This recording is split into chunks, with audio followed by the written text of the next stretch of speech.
नाजरीन, आप मुझे देख रहे हैं रेडियो पीर पंचाल 90.4 एफएम के डिजिटल हैंडल से। मैं हूं आपका दोस्त और होस्ट आरजे गुरचरण। जैसा कि आप जानते हैं कि 8 अप्रैल से 22 अप्रैल तक जो है पोषण पखवाड़ा मुहिम जो है वो जारी है। और उसी के तहत आज हमारे स्टूडियो में गवर्नमेंट डिग्री कॉलेज सुरनकोट के स्टूडेंट्स यहाँ पे तशरीफ़ फरमा हुए हैं और पोषण के हवाले से हम इनसे बातचीत करेंगे। सबसे पहले तो हम इनका तारुफ लेते हैं।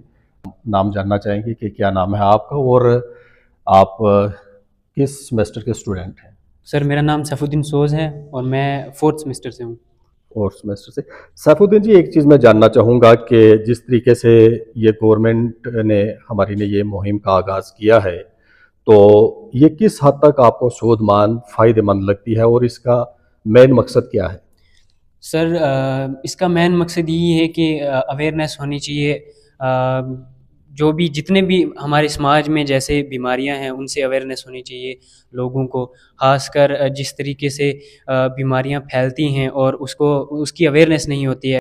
तो ये जो आपने मुहिम का ज़िक्र किया है, इसमें ख़ास करके बच्चों और औरतों का जो है वो ख़ास ख़्याल, उनकी ग़िज़ाइयत के बारे में जो है एक फ़ोकस किया गया है। इसको आप किस तरह से देखते हैं?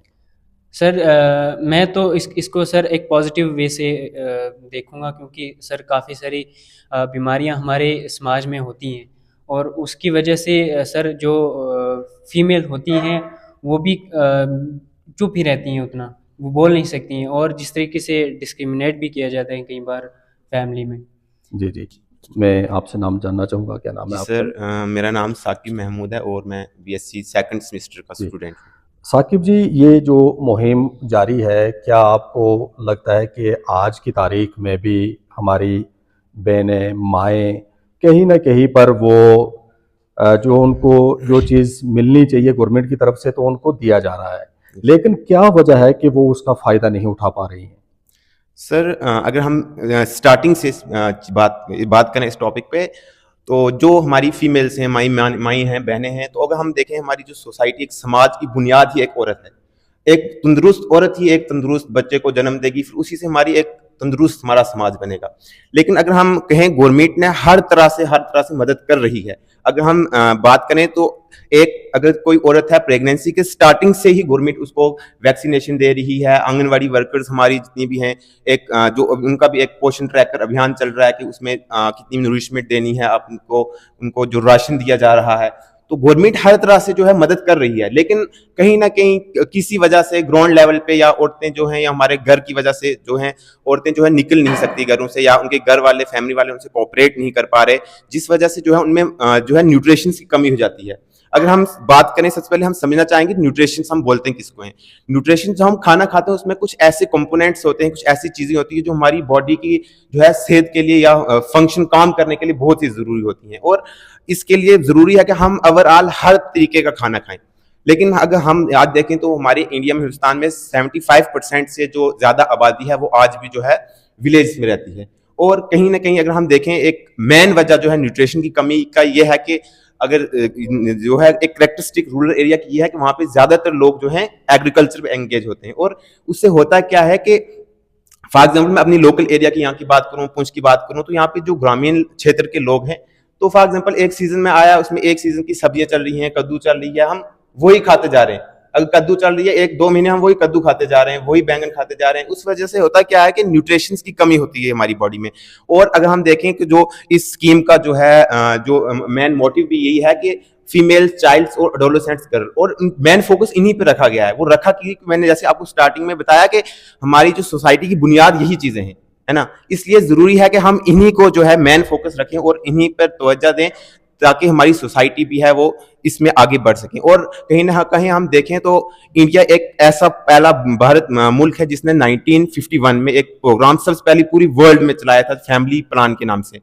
तो कहीं बाद में उसको जो है वो चेंज करके child development and women program ऐसा कुछ कर दिया था, मैं करेक्टली याद नहीं कर पा रहा हूँ, ताकि जो मेन जो मोटिव है इसका वो उसको किया जा सके। मैं एक चीज़ आपसे और जानना चाहूँगा कि जिस तरह से आजकल हम देख रहे हैं कि तरह तरह की डिजीज़ हमें फैटल डिजीज़ हमें देखने को मिल रही हैं, और आपको क्या ये लगता है कि जो हमारे रवायती खाने हैं, जो हमारी ग़ज़ा है, जो हमारे स्टेपल्स फूड हैं, जो हमने आजकल छोड़ दिए हैं, तो क्या हमें उस पर फोकस करना चाहिए? बिल्कुल बिल्कुल सर, देखो जैसे आपने कहा कि जो भी हमारी जो रवायती खाने हमारे हैं वो हमने एक पूरी ऑर्गेनिक मैनर में हम उगाते थे, है ना। हम घर से जैसे हम सब्जी उगाते हैं, बीजते हैं, खुद जो है बीज हम रखते हैं, पहली जो फसल उससे बीज रखा हम बनाते हैं। लेकिन कहीं ना कहीं आज जो है ज्यादातर लोग जो है वो शहर की जो सब्जियां वगैरह हैं उन पर जो है वो तवज्जो देते हैं। और मैं आपको एक चीज बताऊं कि जितनी भी हमारे पास बाजार में वेजिटेबल्स वगैरह आ रही हैं उन पे उनको जो है कीड़ों से बिगाने के लिए, जर्म से बचाने के लिए उन पे पेस्टिसाइड्स यानी कि स्प्रे वगैरह की जाती हैं। और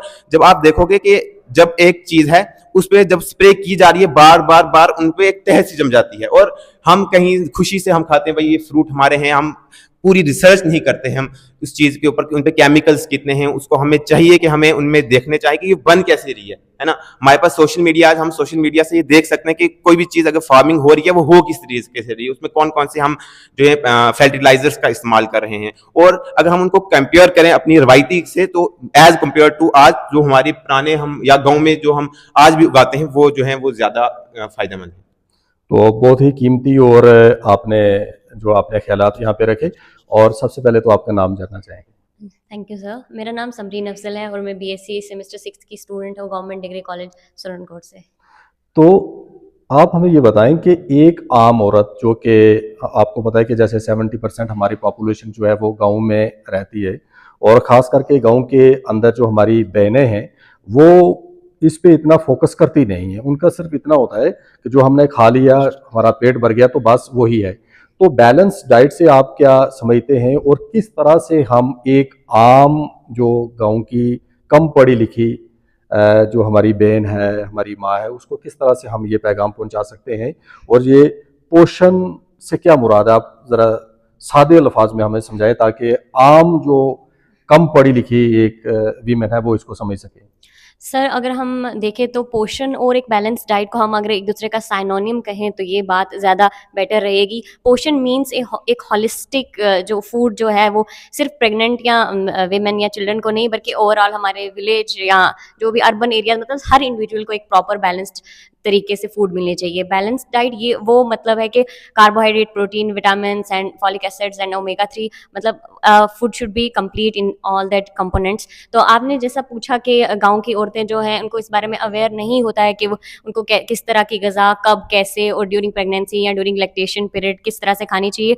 तो उसके लिए हम गवर्नमेंट का भी एक थैंक यू करेंगे। कई इनिशिएटिव्स उन्होंने ऐसे बनाए हैं जो हमने स्पेशली जो विलेजेस में वुमेन को एजुकेट करने के लिए बनाए हैं। जैसे अगर हम आंगनवाड़ी सेंटर्स की एग्जांपल ले लें, एक आंगनवाड़ी सेंटर्स को अगर अच्छे से चलाया जाए तो एक हॉलिस्टिक अप्रोच उसमें होती है जिसमें हम वुमेन्स को जो है अवेयर कर सकते हैं, उन्हें ड्यूरिंग प्रेगनेंसी या ड्यूरिंग लैक्टेशन या ड्यूरिंग पोस्टमार्टम पीरियड जो है कौन कौन सी डाइट्स ऐसे फॉलो करनी चाहिए जिसकी वजह से वो उनका बेबी भी ओवरऑल डेवलप हो सके और वो भी आगे हेल्दी रह सके। तो इसके लिए वेरियस स्कीम्स जो है हम मतलब गवर्नमेंट ने हमें दी है फॉलो करने के लिए, जिनमें आंगनवाड़ी भी एक मेन इनिशिएटिव है। उसके बाद जो FMPHWs जो हमारे गाँव में होते हैं, आशा वर्कर्स जो होती हैं, they have to do their duties so preferably so that they can encourage and aware all the women in a village for further development for their overall holistic approach। तो एक चीज़ मैं और समझना चाहूँगा कि कहीं ना कहीं हमारे वीमेंस के अंदर आज भी वो मिथ है कि जो उन्हें मेडिसिन वगैरह जो डॉक्टर से दी जाती है, उनको एडवाइस की जाती है, वो कहीं ना कहीं पर वो भी लेने से वो कतराते हैं, थोड़ा सा उनका नहीं होता। अभी कई बार हम स्कूलों में भी देखते हैं कि बच्चों को जो टेबलेट्स वगैरह दी जाती हैं, बहुत सारे पहले जो है वो इंजेक्शन वगैरह भी दिए जाते हैं उनको सेहत के लिए, उनके बचाव के लिए, तो वहाँ पे भी थोड़ा सा उनमें डर है। तो एक आम औरत को, एक आम आदमी को किस तरह से हम मोटिवेट कर सकते हैं कि वो इन चीज़ों से डरे नहीं बल्कि जो गवर्नमेंट की स्कीम्स हैं उससे फ़ायदा उठाए, सादा अल्फाज में? जी, ये सब जो प्रॉब्लम्स हैं ये सिर्फ इसलिए हैं कि उनके पास प्रॉपर एजुकेशन नहीं है, वो प्रॉपर अवेयर नहीं है इस बारे में कि कौन सी मेडिसिन या कौन सी, या काफ़ी मिथ्स उन्होंने डेवलप होते हैं। ये मैंने खुद की एक एग्जांपल एक दिन मैंने देखी थी कि गाड़ी में कुछ लोग बात कर रहे थे कि जो भी मेडिसिन जो है हमारी गवर्नमेंट की स्कीम्स के थ्रू जो सस्ती दी जा रही हैं, दे वर सेइंग कि ये सब ये मतलब इसमें कुछ ऐसी अल्टरेशंस होंगी या ये सस्ती हैं, तो शायद ये इफेक्टिव नहीं होंगी। This is just due to the lack of education and awareness. तो हमें चाहिए भी द स्टूडेंट लेवल भी हम ये दूसरों को अप्रोच कर सकते हैं कि ऐसा कुछ भी नहीं है। जैसे हम सबको पता है कि मेडिसिन पहले अप्रूव की जाती हैं बिफोर उनको अगर हम लोगों में दी जाती हैं। वैक्सीनेशंस जो है पहले एनिमल्स पे ट्राई की जाती है लोगों को देने से पहले। तो जो भी ये सब मिथ्स वो डेवलप कर रहे हैं, ये हमारी जिम्मेदारी है being a citizen of India. ये हमारी स्टूडेंट्स की भी जिम्मेदारी है, हमारे जो पढ़े लिखे लोग हैं उनकी भी जिम्मेदारी है कि वो जो गाँव में जाके लोगों को बताएं या ऐसा कुछ नहीं है। ये सब मिथ्स जो उनके सेल्फ डेवलप्ड है या जो भी उनके पुराने लोग हैं वो ये सब कहते आ रहे हैं, ऐसा कुछ नहीं है। हमें मतलब चेंज हम खुद से ही हम चेंज होगा, चेंज हम लाएंगे। हमें अपना चेंज खुद बनना है। तो हमें जो है सबको अवेयर करना है, स्टूडेंट्स को या जो भी हमारे पढ़े लिखे लोग हैं उनको जो है, जो अनपढ़ लोग हैं या जो इलिटरेट लोग हैं उन्हें अवेयर करना है कि ऐसा कुछ नहीं है, ये मिथ्स उन्होंने डेवलप नहीं करने हैं। तो जो भी हमें मेडिसिन या कुछ भी जो हमें दी जाती हैं वो ऑलरेडी बाय टेस्ट होती हैं, बाय अप्रूव्ड होती हैं। तो ऐसा कुछ भी मिथ हमें फॉलो नहीं करना चाहिए। मेरा नाम हीना चौधरी है। आपसे मैं ये जानना चाहूँगा कि अक्सर हम देखते हैं कि हमारी बहनें प्रेगनेंसी के दौरान जब वो कोताही करती हैं, बैलेंस डाइट वो नहीं लेती, और एक वक्त ऐसा आता है कि उनमें खून की कमी हो जाती है, जबकि वो जब हॉस्पिटल में हम कई की डेथ हो जाती है, बहुत कॉम्प्लिकेसी हो जाती है उनको लास्ट स्टेज पे। तो वहाँ पे आप किस तरह से देखती हैं कि ये जो खून की कमी औरतों में आज बहुत ज़्यादा पाई जा रही है, और इसके लिए उनको किस तरह की डाइट जो है वो लेनी है ताकि वो माँ भी और बच्चा भी दोनों जो है वो हेल्दी जो है वो उनका जो है डेवलपमेंट हो? जी, सबसे पहले मैं बताना चाहती हूँ कि ये जो पोषण है इसको हम पोषण अभियान कहें या पोषण पखवाड़ा कहें या हम न्यूट्रिशन मिशन कह सकते हैं। आज के दौर में मैक्सिमम जहां हम देखते हैं कि आप बता रहे हो खून की कमी होती है, ये प्रेगनेंसी के दौरान तो औरतों में होती ही होती है, आजकल के जो यंग गर्ल्स हैं उनमें भी होती है। मैक्सिमम हम देखते हैं सब में ये एनीमिया की क्या होती है, कमी होती है। इसके लिए हमें कि ऐसी प्रॉपर खुराक का इस्तेमाल करना है, ना कि ये एक सिर्फ प्रेग्नेंट औरत को ही फॉलो करने चाहिए, ये उसके लिए भी ज़रूरी है और क्या बोलते हैं जो बच्चा है उसके लिए भी उतनी ही ज़रूरी है। ये सिर्फ ना कि सिर्फ एक प्रेग्नेंट औरत को ही ख्याल रखना चाहिए अपनी खुराक का अपने बच्चे के लिए, लेकिन इसमें पूरे परिवार का रोल है, उसके हस्बैंड का, उसकी फैमिली का, मदर का, जो बच्चे की दादी होगी उसका, इस सब में पूरा उनका भी रोल होगा। जैसे कि अब वो खुराक ले रही हैं उसमें प्रॉपर कार्बोहाइड्रेट्स होने चाहिए, प्रोटीन्स होने चाहिए, आयरन होनी चाहिए, सब होना चाहिए ताकि उसको एक इक्वल वे में उसको हर चीज़ वो मिलती रहे। मैक्सिमम हम देखते हैं जो गांव में औरतें होती हैं वो जब प्रेग्नेंट होती हैं मैक्सिमम टाइम देखो तो उन्हें अपनी खुराक की कोई भी नहीं होती फिक्र कि खुराक हमने कैसे लेनी है, और ना ही उन्हें पता होता है कि हमने अपनी खुराक को किस वे में मेंटेन रखना है ताकि हमारी बच्चे की ग्रोथ डेवलपमेंट के लिए भी अच्छी हो और खुद के लिए भी अच्छी हो। अगर माँ ही उसमें खून की कमी होगी तो आगे वो जब जिस बच्चे को जन्म देंगे उसमें भी वो खून की कमी होगी। इसलिए एक माँ को चाहिए, उसके पूरे परिवार को चाहिए कि वो उसका ख्याल रखें, उसे देखें और उसे बताएं कि क्या क्या उसे लेना है और किस मिकदार में उसे लेना है।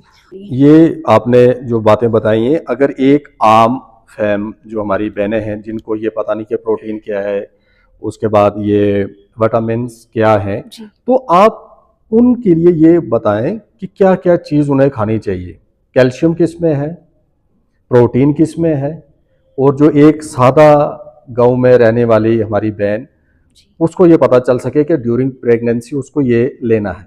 जी, प्रोटीन्स उन्हें जो हम कहते हैं जैसे एग्स ले लें, एग्स में एल्बुमिन होती है वो उनको लेने चाहिए, विटामिन्स लेने चाहिए, बहुत सारे ग्रीन वेजिटेबल्स फ्रूट्स लें, जो ये हर एक जो हमें उनको डाइट जो है जूस हो गए, फ्रूट्स हो गए, वेजिटेबल्स ग्रीन होगी, उनको मेंटेन लेवल में हर चीज़ लेनी है। मैं मेहरुनिसा। जितना आपके साथियों ने बड़ी तफसील के साथ अपनी बात रखेगी और मुझे उम्मीद है कि हमारे जो लिसनर्स हैं, हमारे देखने वाले हैं, वो इससे ज़रूर फ़ायदा उठाएंगे। तो आपका उन माओं के लिए, उन बहनों के लिए ऑल टुगेदर क्या मैसेज रहेगा, किस तरह से उनको जो है इस मुहिम से जुड़ना भी है, फ़ायदा भी उठाना है, ताकि वो भी और उनका बच्चा भी जो है वो दुरुस्त रहे, तंदुरुस्त रहे। और साथ में एक चीज़ और जानना चाहूँगा कि कुछ बच्चे होते हैं उनमें मोटापापन आ जाता है ना, तो एक तरफ खून की कमी है, दूसरी तरफ वो भी परेशानी का बायस बन जाता है, तो इसके बारे में ज़रा आप रोशनी डालिए मुख्तसर सा।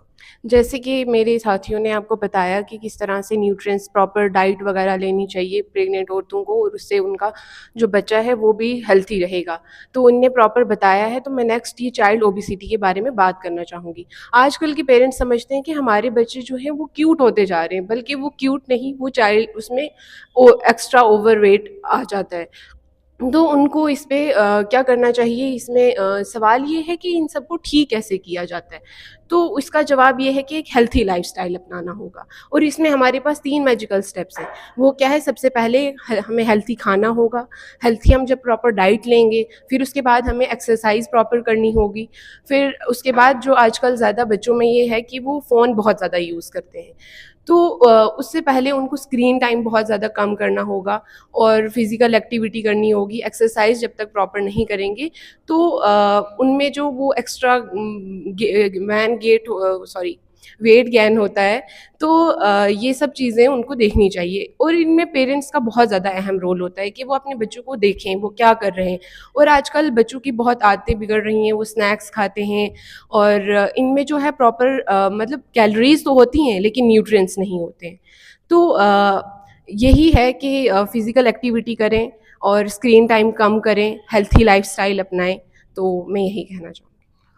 तो जाते जाते एक चीज़ जो आपने अभी जिक्र भी किया है फास्ट फूड का, जंक फूड का, तो जब बच्चा जिद करता है तो पेरेंट्स उसकी जिद को पूरा करने के लिए मजबूर हो जाते हैं, तो पेरेंट्स और बच्चों के लिए क्या मैसेज रहेगा आपका? मेरा यही मैसेज रहेगा कि इतना मतलब बच्चे तो ज़िद करते हैं, लेकिन उन्हें हमें समझाना चाहिए, उन्हें बताना चाहिए कि मतलब इन सब चीज़ें तो अभी तो हमें सही लग रहा है, लेकिन हमारे फ्यूचर में ये हमारे लिए बहुत ज़्यादा प्रॉब्लम क्रिएट कर सकते हैं। जैसे आजकल हम देख सकते हैं डायबिटीज़ के कितने पेशेंट होते हैं, आजकल छोटे छोटे बच्चों में बीपी की प्रॉब्लम आ रही है। तो ये सारी चीज़ें उनको, ये अवेयरनेस प्रोग्राम्स हम करते हैं, ये सब चीज़ें उनको हमें अवेयर करना होगा, तभी वो समझेंगे। Thank you. तो नाजरीन, ये थे हमारे गवर्नमेंट डिग्री कॉलेज सुरनकोट के तलबा व तालिबात, और हम शुक्रिया अदा करना चाहेंगे प्रिंसिपल रानी मुगल साहिबा का, जिन्होंने इनको हमारे स्टूडियो में भेजा और बहुत ही कीमती बातें जो इन्होंने रखी हैं। और हम ये उम्मीद करते हैं कि जहाँ तक पोषण पखवाड़ा का सवाल है, ये सिर्फ एक मुहिम ही नहीं है बल्कि एक तारीख है, और हम सबको इसमें हिस्सा लेना है। और हम सब को ये चाहिए, हमारी ये जिम्मेदारी बनती है कि हम एक हेल्दी समाज का, एक हेल्दी सोसाइटी का हम निर्माण करने में अपना योगदान दें। आप सब यहाँ अपना कीमती वक्त निकाल कर आए। आप सबका रेडियो पीर पंजाल की पूरी टीम की जानिब से आप सबका एक बार फिर से बहुत बहुत शुक्रिया।